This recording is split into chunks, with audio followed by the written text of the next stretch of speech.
Good morning. Welcome. It's good to see you today. It's Sunday morning, and I expect to see a few of you a bit later on, but at Monk's Yard or maybe on Zoom this afternoon. We are so blessed to have Zoom, are we not? That we have been able to meet. So we're in Luke chapter 14, and we've come to the bit, verse 25.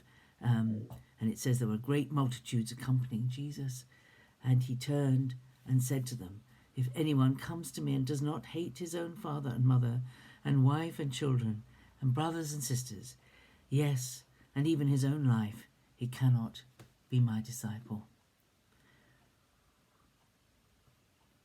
That's quite a difficult verse, really, but I think from the other Gospels as well, it means not actively hate, but by comparison to our devotion to Jesus, our attachment to every other human relationship should be pale in comparison.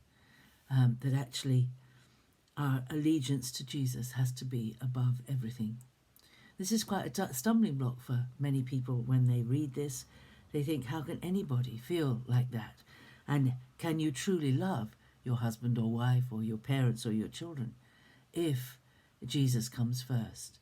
But I think what it means is it's the same sort of thing that we have, parents have this with children, and children, parents, they love their children, they devote themselves to their children, they give everything to their children. When their children grow up and fall in love or meet their person they want to be partner with, they leave their parents and join that person. And there are some parents who feel less loved as a result. But the truth of the matter is that it's a different kind of love. That the love we have for husband or wife is different to the love we have for parents and the love we have for children. And that there's enough love to go around. It's not that you're short of it if you see it addressed to someone else. Indeed, the more you allow people to love others, the more they will love you in return. But this whole passage here, Jesus then goes on to talk about the person who decides to build a tower.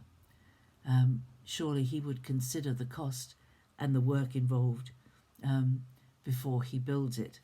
And the same with the person who decides to go to war against another person, another king.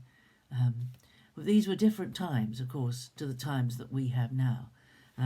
We have a situation now where you don't have to count the cost before you buy something. You've got a credit card, you could just buy it. And unfortunately, many people do. I was blessed, I think, to grow up in a generation where to borrow for anything was awful. And for years, I never had a credit card. Because I just felt that if you wanted to buy something, you should save for it and buy it then. And usually, in the time it took you to save for it, you found you didn't want it in the end anyway. That it wasn't an essential to life. And life is much easier for us now, and we don't live in a society where there are kings of each major city. Just imagine if the mayors of our cities were actually kings with an army, and there was a quarrel and they could fight each other. It's a completely different kind of society to the society we live in. Thinking before you act is very important, and I think this is one of the reasons why many people who make decisions in evangelistic situations don't last, because they haven't had time. They haven't had time to think about the implications of making a decision for Jesus. And I think sometimes confronting people out of the blue, if the Lord hasn't prepared them and brought them to a point almost of salvation, and you're the one who brings them over the line, I remember back in the years of Billy Graham crusades, I was involved with them back in London. I helped in the background because I was too young to be a counsellor, but I was in my mid-teens, and I helped with the administrative side of the cards that were filled in by people who made decisions at the Billy Graham Crusades in London, and thousands of people did, and over the years many have dropped away because it was only those who went who'd almost reached a point, and the preaching brought them over the line. But those who went and had never thought about becoming Christians and made a spur-of-the-moment emotional decision, many of them didn't last. Because it's not about a decision, really. It's about a disciple. And being a disciple means committing everything to Jesus. Everything. Whoever of you does not renounce all he has cannot be my disciple. For many people around the world, becoming a Christian means being thrown out of your family, losing your job, being discriminated against because the society you're in does not like Christians, and you're not allowed to take up the cross and follow Jesus. And if you do, you know before you do it what it's going to cost you. That those people who decide in those situations are sold out for Jesus. And we, in a much more relaxed kind of society, we don't have that knowledge that we're going to suffer for our faith. We're free to choose. We're free to choose to follow Jesus if we want to. And we don't get persecuted. But if we did, it would be different. And we would find that those who made decisions were people who had thought long and hard about it and really knew that when they made a decision for Jesus, it would change their life forever in the society in which they live. Jesus said, whoever does not bear his own cross and come after me cannot be my disciple.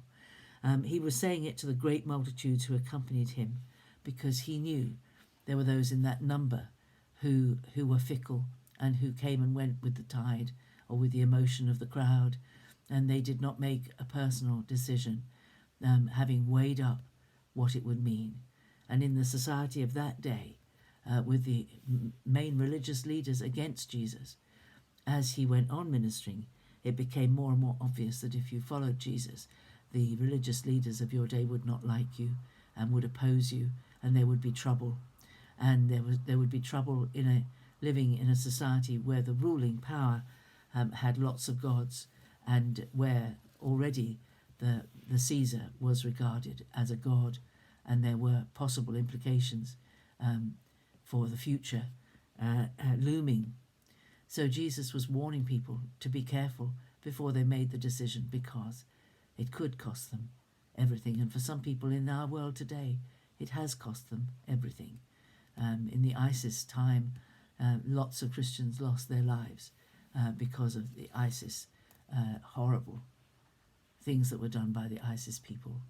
So it's a serious thing. It's a serious thing to follow Jesus. It's a serious thing, and we have made our decision, and our decision is whatever comes our way, we will follow Jesus. I have decided to follow Jesus. What a wonderful decision. A decision I hope you made, having weighed in the balance the cost, the potential cost of the commitment you made. And today, let's recommit ourselves to Jesus. Whatever the cost, whatever the future, he is our Lord and King. He is worth it. He is the center of our lives. Have a great day, and I'll see you tomorrow.